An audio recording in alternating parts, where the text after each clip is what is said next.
as you can see, there are so many preparations. There have been rehearsals, often at dawn, as we have seen, but there are so many people involved in this. They have practiced over the years, fine-tuning this week, and preparation today for the procession of Her Majesty's coffin from Buckingham Palace for the last time to Westminster Hall, where she will lie in state until the morning of her funeral. Some 800 military personnel are involved today.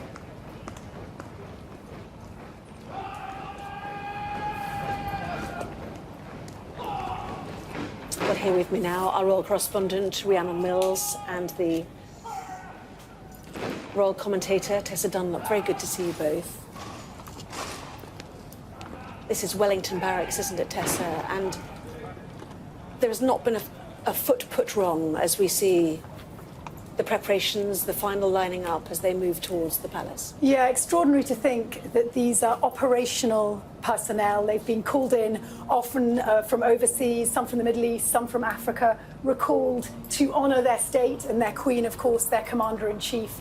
You mentioned some 800 personnel on display today. The precision, this is them on the world stage in all their pomp and glory, and of course, wonderfully, because of our unique British Constitution, divorced from political power, a spectacle for all the world to see, to commemorate Her late Majesty the Queen. And now the royal family, Rhiannon, will be gathering, possibly a final farewell in that bow room where she has rested overnight. Very difficult for them as they once again, on foot, head towards Westminster Hall. I think they will take some solace in the fact that all of this military pageantry is now lining up and preparing here in central London.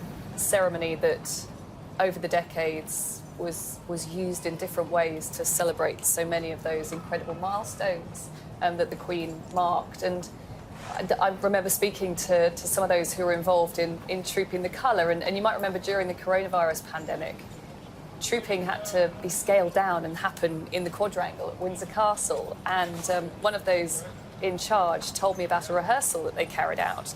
And I said, oh, did you get any notes afterwards about how the rehearsal had gone?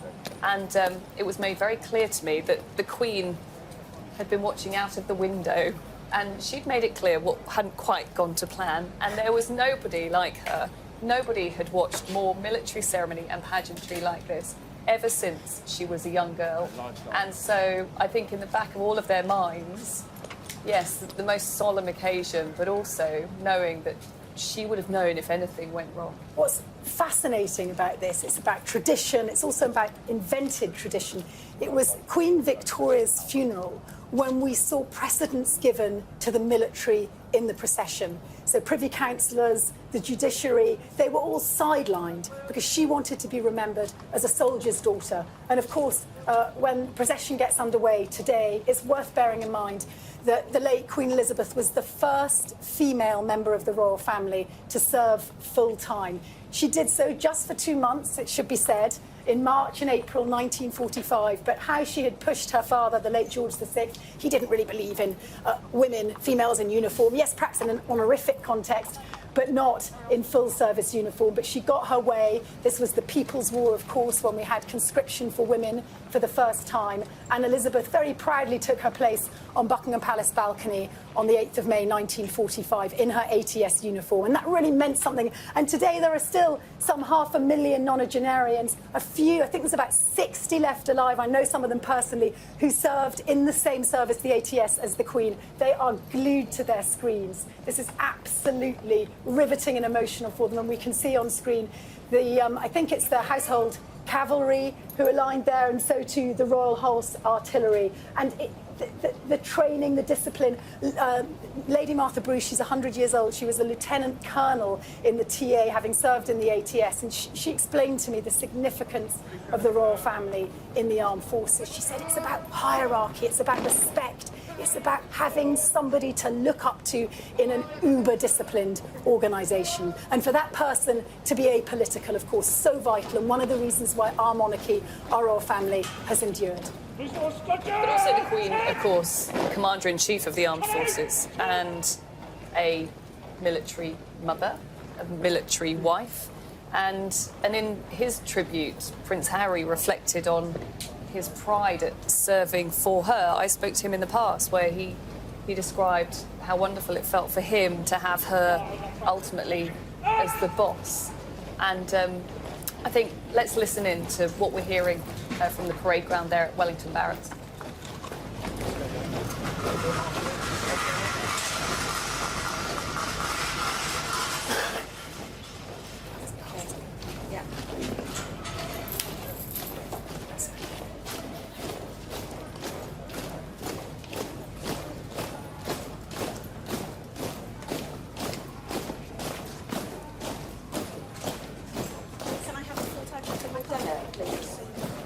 I don't have him listed.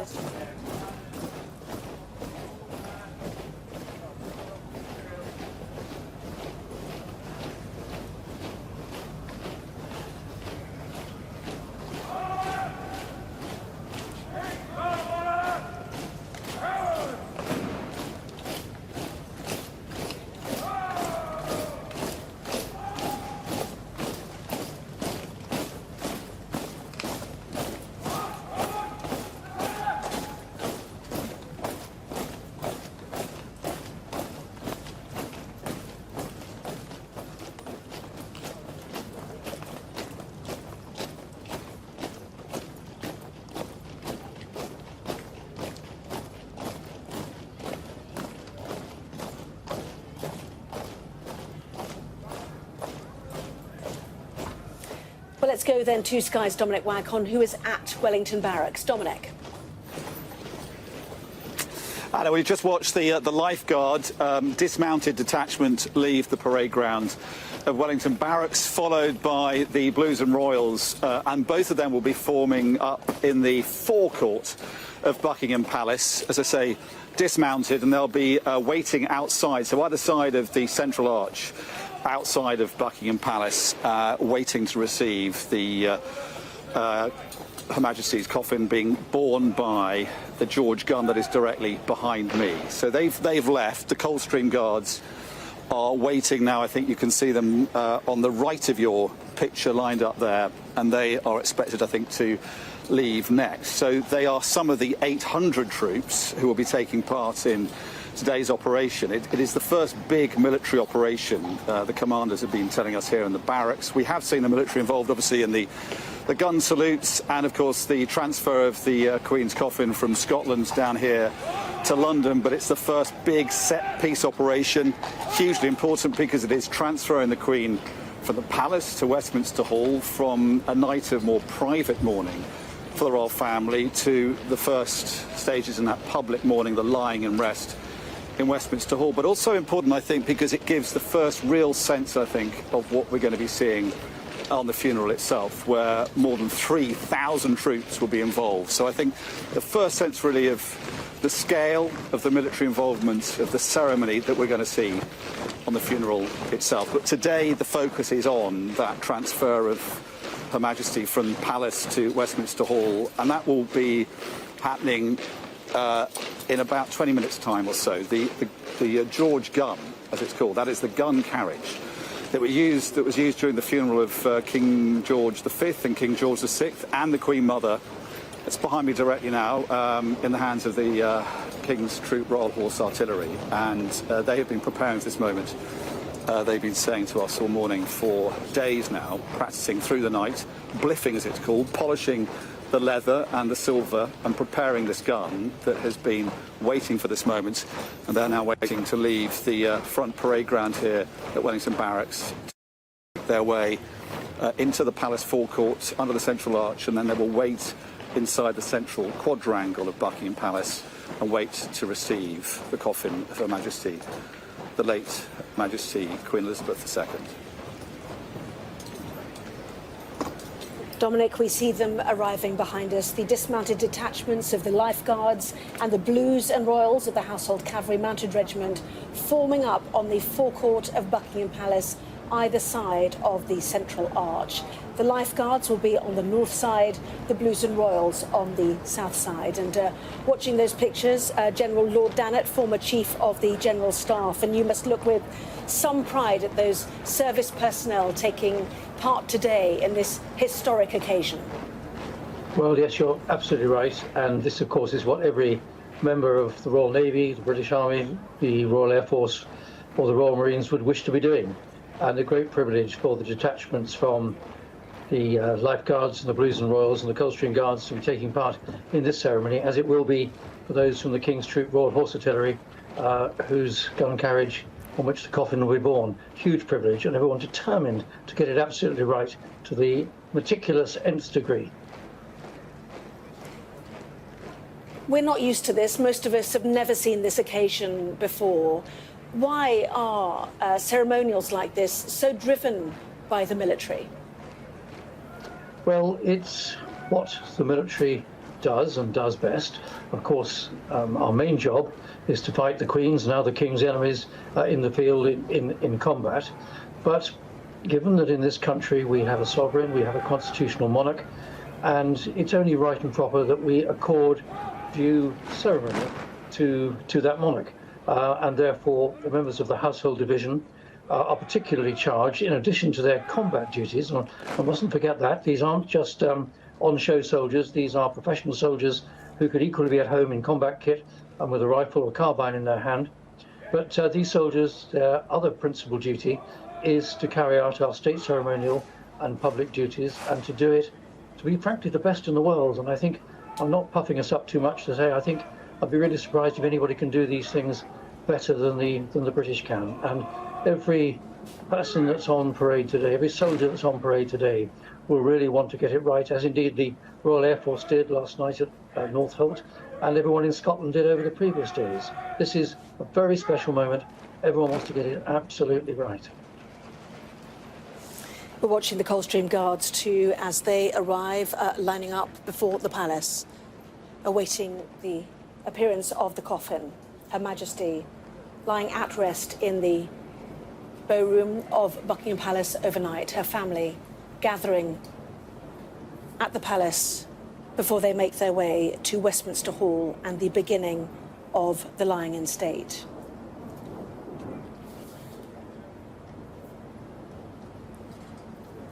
Lord Dannatt, I spoke to you on Friday and you said then about how service personnel take this personally. They swear an oath of allegiance to Her Majesty. Not only that, the numbers of people I've spoken to over the subsequent days, they say that her duty and the service she gave is what every service member tries to emulate in their work. Well, you're absolutely right. And of course, on day one, minute one of anybody in the armed forces career is to swear that oath of allegiance. Now, we all swore it to Her Majesty Queen Elizabeth II. What we may have forgotten was that we also swore it to her heirs and successors. So as Her Majesty expressed her last breath, then our allegiance transferred straight away to the new king, King Charles III. And it is the late Queen's devotion to duty, the meticulous way that she carried out her duty, that we'd all really want to try and emulate. I mean, let's just think about it. Last Tuesday, she bade farewell to her 14th Prime Minister, welcomed her 15th, and within 48 hours, less than that, she had died. That is devotion to duty, a wonderful example of leadership that all of us who have had the privilege of wearing uniform, and indeed, I think probably pretty much everybody, with certain exceptions, in the country would like to try and emulate.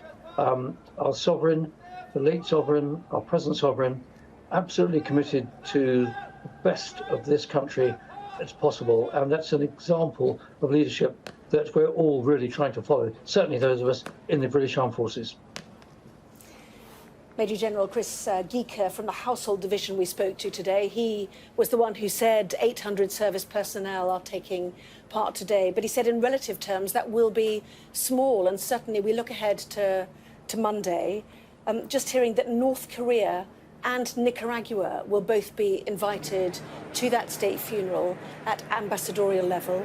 We'd already heard that Belarus and Russia would not be. Just reflect on us, the enormity of Monday and the involvement of the military in that. Well, as you say, Monday will be enormous. Other words you could use, quite remarkable, unique, all sorts of other words come to mind. But as so many people have been remarking, Queen Elizabeth II was Queen of our nation, very much loved as head of the Commonwealth, and recognised and much loved right across the world. So it's not surprising that over 100 world leaders are coming to London over the weekend, will be in Westminster Abbey on Monday.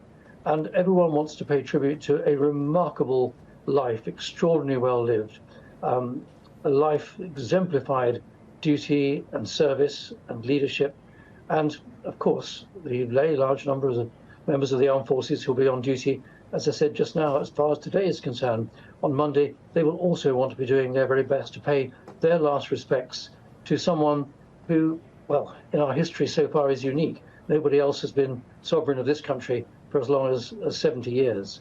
And that is an enormous achievement, seen us through many dark ages, many wonderful times.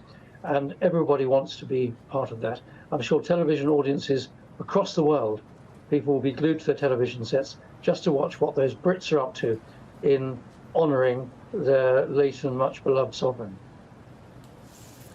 We saw that C-17 Globemaster bringing Her Majesty's body back from Edinburgh yesterday. It had been involved in Operation Pitting, evacuating those in need from Afghanistan's capital, Kabul. You'll remember last year, hearing also that Afghanistan is among those nations not invited on Monday. Lord Dannatt, I know that senior military personnel had audiences regularly with the Queen. They could explain, the challenges that each service was facing at the time. What are your personal recollections then of the Queen? Well, I've got many recollections of the Queen going back to, I think, the first time that I met her, which was in 1973 as a very young officer, when I had the privilege of her pinning a medal on my chest. And that's a memory as a very young officer, going through many times that one's met her subsequently. But, just taking you back to something you said just now about the aircraft that bore the late Queen's body back, and just reflect on the scenes which we saw during the difficult days of the Iraq and Afghanistan campaigns. How many times did the television screens fill with coffins of young soldiers who had been killed in action returning to this country and been borne through Royal Wootton Bassett? I thought, when I watched those pictures last night, how evocative it was of our late sovereign coming off the back of one of those aircraft, being borne away by pallbearers, just in the same way that the youngest private soldier who may have been killed in Iraq or Afghanistan, their body was brought back, draped in the Union flag, carried by 8 of their comrades. And that was what happened to our Queen. All right, it was a royal standard over the coffin, but 8 servicemen from the Royal Air Force Regiment were carrying that coffin. So what is good for the youngest private soldier was good for the monarch, and the other way around. I thought that was terribly powerful, and I'm sure lots of people would have made that connection to young dead soldiers coming back, having done their duty to the Queen, and then the Queen coming back, her duty done, being brought to rest, finally, as this procession is about to start to take her to the lying-in state in Westminster Hall. And my wife, who is Lord Lieutenant of Norfolk, will be there on Friday afternoon, paying respects on behalf of Norfolk to Her Majesty, as indeed many of us will be crowding into the Abbey on Monday morning at 11 o'clock for that funeral. These are momentous times, and everybody should be absolutely appreciating, glued to their television screens, because we'll not see the like of this, commemorating a monarch who's reigned for 70 years, self-evidently not in our lifetime, and I go to far as to say quite unlikely in British history. But who knows? History is an open-ended thing. We can all look back to the past, and the future is another place. General Lord Dannatt, former Chief of the General Staff, thank you very much indeed. Thank The you. gun carriage of the King's Troop Royal Horse Artillery is being moved into position. An escort party found by the Queen's Company 1st Battalion Grenadier Guards will also be in position in the quadrangle. Tessa Dunlop, royal historian, when was the first time this was used? The gun carriage was introduced for Victoria's funeral. Interestingly, though she lay in state in St George's Chapel, Windsor Castle, there was no public viewing. People couldn't pay their respects publicly in the way they'll be able to do from 5 p.m. today. That was introduced by her son, Edward VII, when you could visit his coffin in Westminster Hall in state, and likewise for his son, George V, and the Queen's own father, George VI. Of course, what you see there at the end of the 19th, beginning of the 20th century, is this return to pomp and pageantry attached to our royal house. The difference being that while there was a lot of other big European players, the German Kaiser, the Russian Tsars, who were equally out there and showy with their pomp and pageantry, both for coronations and funerals and jubilees, those royal houses were invested with political power. Ours wasn't, and it's one of the reasons, of course, it endured in the wake of the First World War, and why today, I think it was in the words of the late South African leader, our monarchy remains the big potato on the world stage. As President Macron said, she is the Queen. Yeah. It was great phraseology, wasn't it? I mean, it was beautifully apt. I've been very struck, actually, by the demands from international press and countries not just within the Commonwealth and for whom the Queen is still the head of their realm, but actually from a lot of European countries who I think wistfully look upon our British Constitution and the institution of monarchy and think, what if? My Italian neighbours riveted, busy Googling where their exiled royal family was. Likewise, Romanian friends. I noticed, of course, Margareta, who would have been their queen, or not actually constitutionally because she was a woman, but she is their sort of royal who isn't a royal, will be coming to the state funeral. A huge number of would-have-beens, but for, of course, the course of history. And so there's something rather poetic there. I always remember during the Paris Peace Conference in 1919, the British ambassador said, "Oh, I really miss London because you've got a focal point, something to cheer at. By going to Buckingham Palace, everyone can feel excited by, at the time it was George V, the late Queen's grandfather, this sort of avuncular country figure. But it was about having the human heartbeat at the centre of the apparatus of state that he felt was so missing in France." And I think Macron did speak for not just the French. There is something missing for those countries.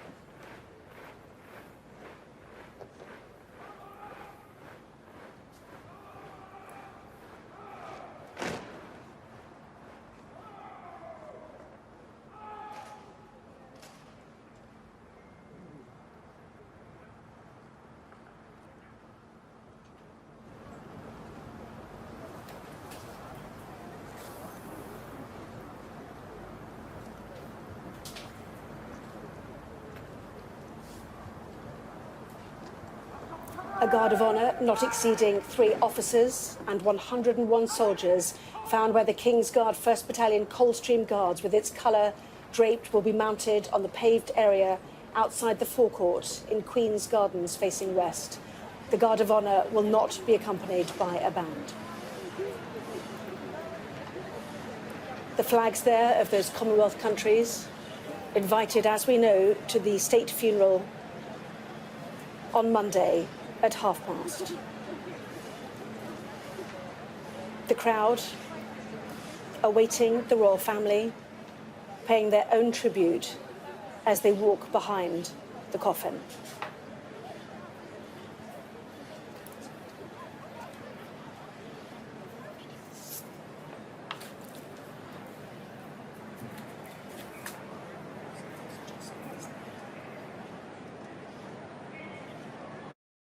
To go on this extraordinary Commonwealth tour, and then the young, now Queen, of course, returning to Britain, and people sort of projected onto her their ideas of this vulnerable Queen, the sort of tremorous Queen. But in fact, a lot of the observers at the time, her private secretary and people working with her, said that very quickly she assumed the mantle of state. And from the word go, there was a quiet self-possession that struck them all, even Churchill, who, when he was greeted with the news of the death of the late king. He said, "Bad news, it's the worst," he said. Of course, they had developed a keen bond, meeting weekly throughout the Second World War. And when he was consoled, well, you've got a wonderful new queen, he said, "She is but a child." But very quickly, he was enamoured and very, very struck by her self-assurance. I think he referred to it as her reflectiveness and her authority in but an infant, using Churchill's slightly retro phrasing of the time. HM Royal Marine Band is also preparing to move off. The stage is now set at Buckingham Palace. The lifeguards on the north side, the Blues and Royals on the south side, and in front of the centre arch, the 1st Battalion Coldstream Guards stood waiting. For members of the public, themselves waiting, often for hours, to watch this. They have their own memories of the Queen, her sparkling smile. Let's listen to the band.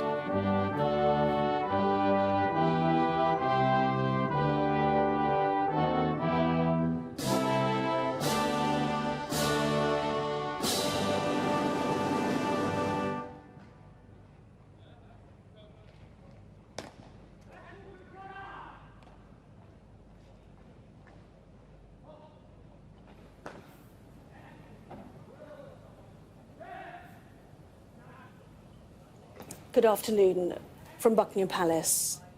It is 2 o'clock. The Queen will leave for the final time shortly. At 2:22, Her Majesty's coffin will be taken on a gun carriage to Westminster Hall, where she will lie in state until her funeral on Monday. The King will be accompanied by his siblings and his sons as he walks behind his mother's coffin.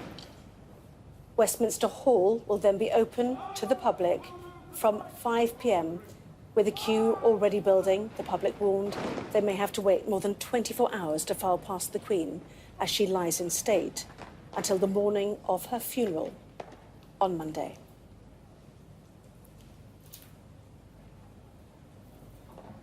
Tessa Dunlop, Royal Historian, is here with me. Rhiannon Mills, our Royal Correspondent too. And there is so much preparation, Rhiannon, that goes into this. Over the years, and this week, by dawn and at overnight, to make this the best it can be as we see the minute guns preparing to be fired. The Queen had so much love and respect for her armed forces as Commander-in-Chief, but also as a veteran herself, having served in the Auxiliary Territorial Service during the Second World War, as a military wife and as a military mother.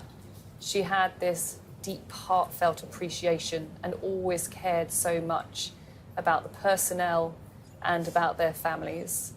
And of course, those very unique British military ceremonies always accompanied those huge milestone moments that she marked throughout what was an extraordinary 70-year reign. It was only 3 months ago that we saw that final Trooping the Colour for Queen Elizabeth II to mark her official birthday, a moment that was accompanied by this wonderful celebratory music, an extraordinary sight of British military pageantry. Today, there will largely be silence as we see what is being described as a relatively small personal procession ahead of the full ceremony of a state funeral on Monday. We'll hear there the marching of boots and people, if they're just turning on now, tuning in, they'll notice the predominant military theme. Very fitting, really, when you bear in mind the Queen was the last living head of state to serve in World War II.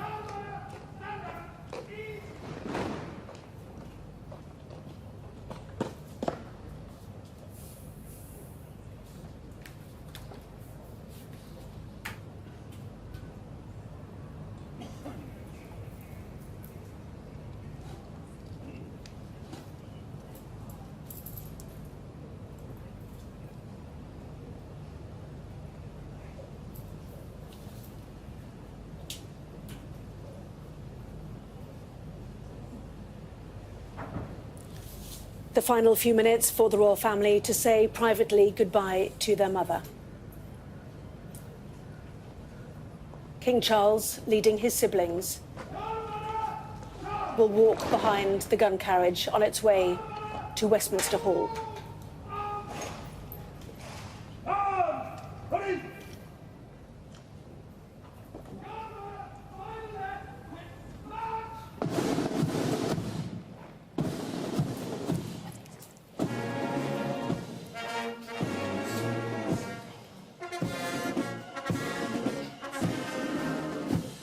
The Tri-Service Guard of Honour makes its way to the east side of Parliament Square in preparation for the royal party to arrive.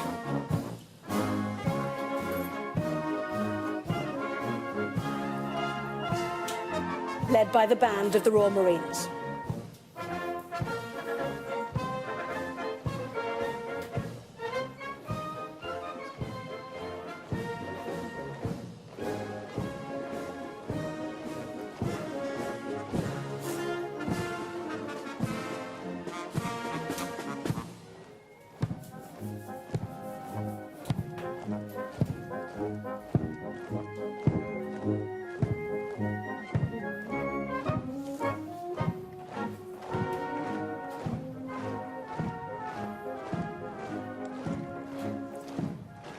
As the band and the honour guard move off, there is a sense of calm at Buckingham Palace as they await Her Majesty's coffin. Alistair Bruce. Minute guns will be fired from Hyde Park. There is a sense of drama about this afternoon.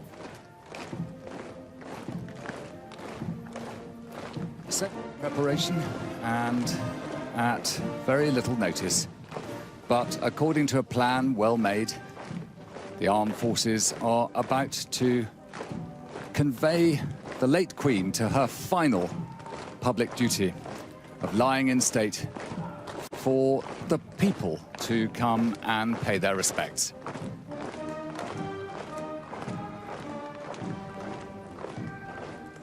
Marching down Birdcage Walk, where the Stuart kings, from whom the late Queen descended, used to have their aviaries on the way towards Parliament Square. Parliament Square itself was the Island of Thorns, where literally there was an island on which King Edward the Confessor, in the early 11th century, built himself a palace and founded an abbey to St. Peter, which was known as the Minster in the West, the Minster in the West, and became Westminster. And it is there that later on the Queen's funeral will take place on Monday next week. Meanwhile, waiting in the park, the King's Troop Royal Horse Artillery are ready to fire the minute guns, which will punctuate the progress of the procession from Buckingham Palace, down the Mall, across Horse Guards, under the Arch, which is the ceremonial exit from the royal palaces, and on to Whitehall, finally into Parliament Street, Parliament Square, and into the Palace of Westminster.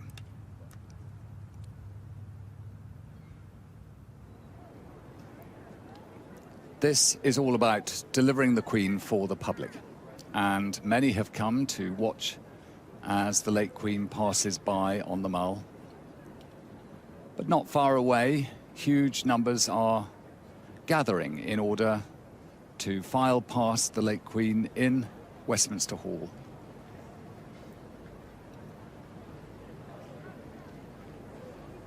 The doors will be opened at around 5 o'clock.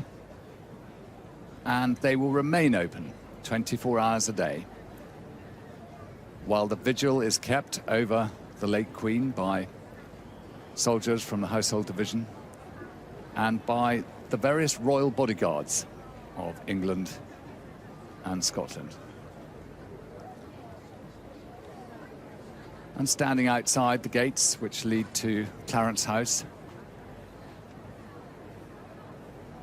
where the King and Queen Consort are still living, and also Lancaster House, members of the royal household there. for young children who probably don't know quite what this is all about. History is reflected in what they see, and for those who worked in the royal household, the loss of the late Queen very deeply felt by so many. In fact, this morning, many came to Buckingham Palace and had the chance to pay their respects in the bow room, just looking out towards the gardens of the palace.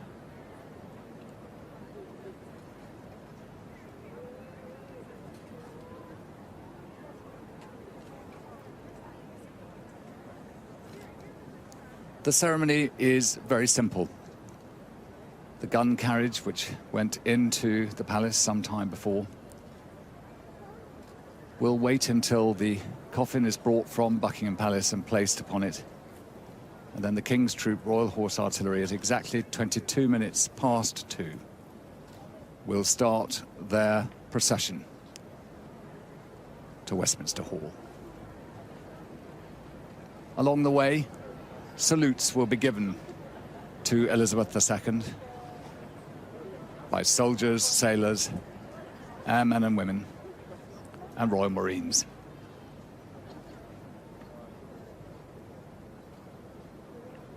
But this is for the public, and it is their chance to take time to say thank you to the Queen. Coming down Birdcage Walk, the band of His Majesty's Royal Marines, leading the senior service, the Royal Navy. The Queen's father, her husband, and 2 of her sons served in the Royal Navy, an island race that respects the importance of its navy to protect the shores of the kingdom.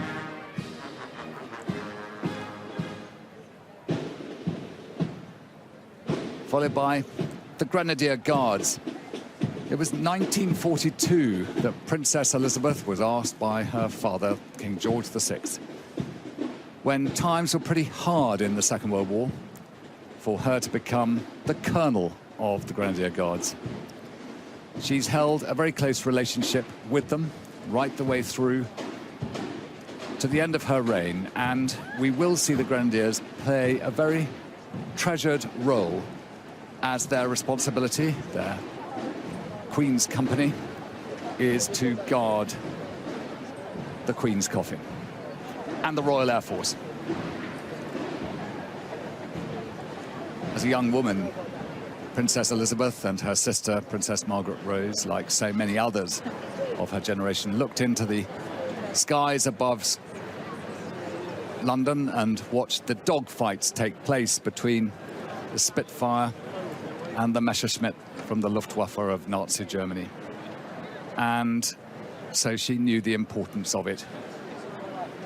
Horse Guards Arch, which looks out towards the War Memorial, the Guards Memorial at the far end.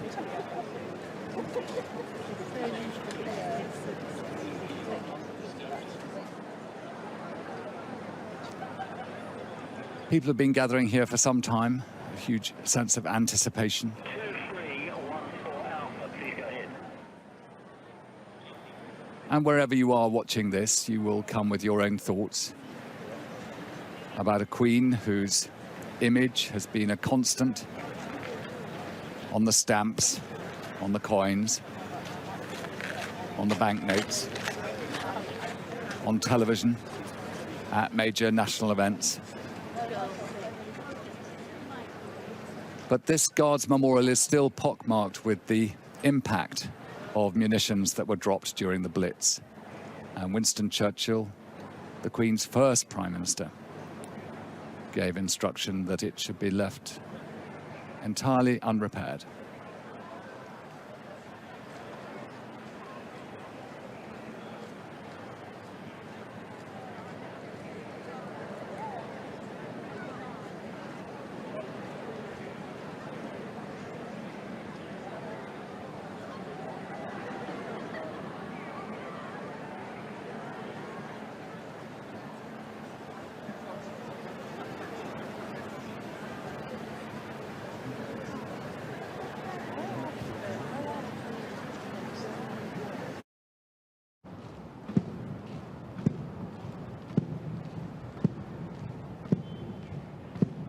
The muffled drums, a reflection of the period of mourning for the late Queen.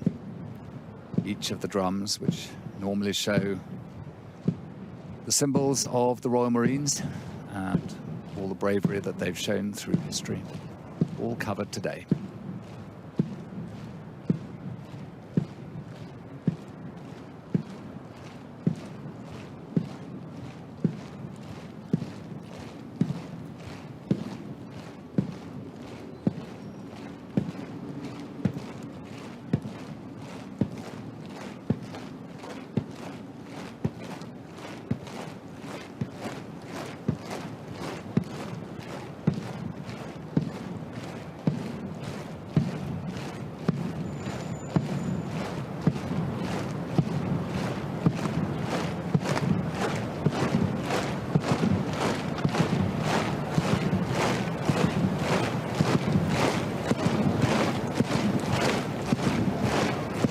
Every polished to perfection. Every pair of gloves sparkling white. Every uniform pressed to perfection as they come to a halt in front of Westminster.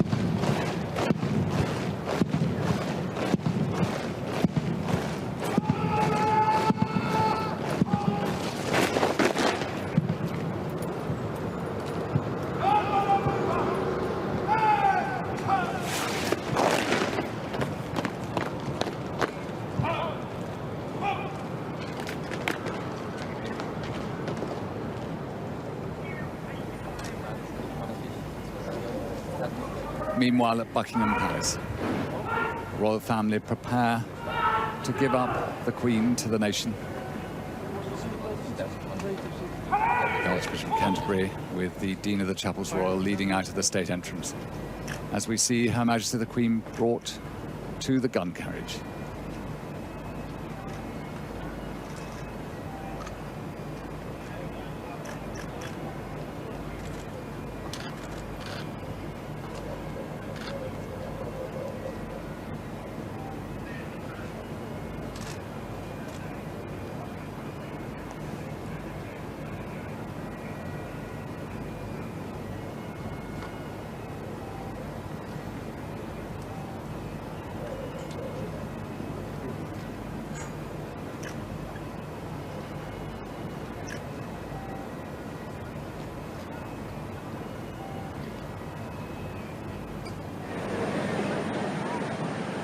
And the Mall waiting to embrace the late Queen as she comes through the canopy of trees here. The late summer of this extraordinary year of Platinum Jubilee, when so much happened down this processional route. It was just before the Queen's coronation that Lord Eccles, who was designing many aspects of it, insisted that iron oxide be mixed with the tarmac in order to give it a sense of a red carpet along which the young Queen would travel.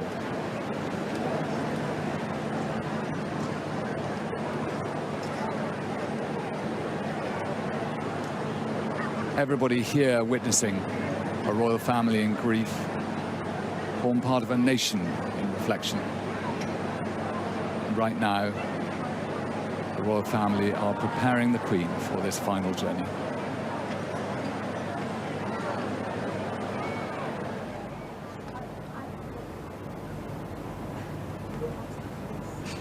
The royal standard flying at the top of the mast to signify that the King is in residence.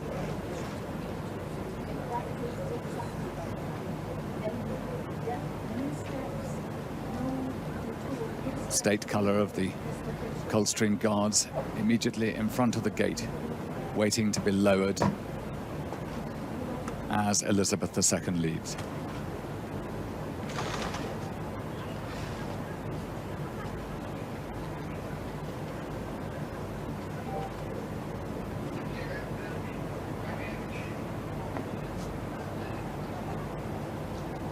Through the reflection of those windows, a glimpse of Queen's children.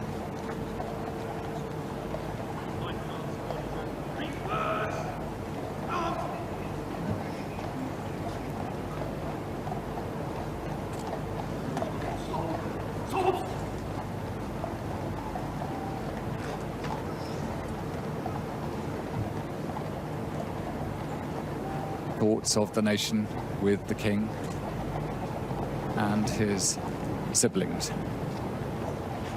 and his two sons, who amongst other members of the royal family will follow this cortege. They watch as Queen's Company, 1st Battalion Grenadier Guards, bearer party place the Queen upon the gun carriage.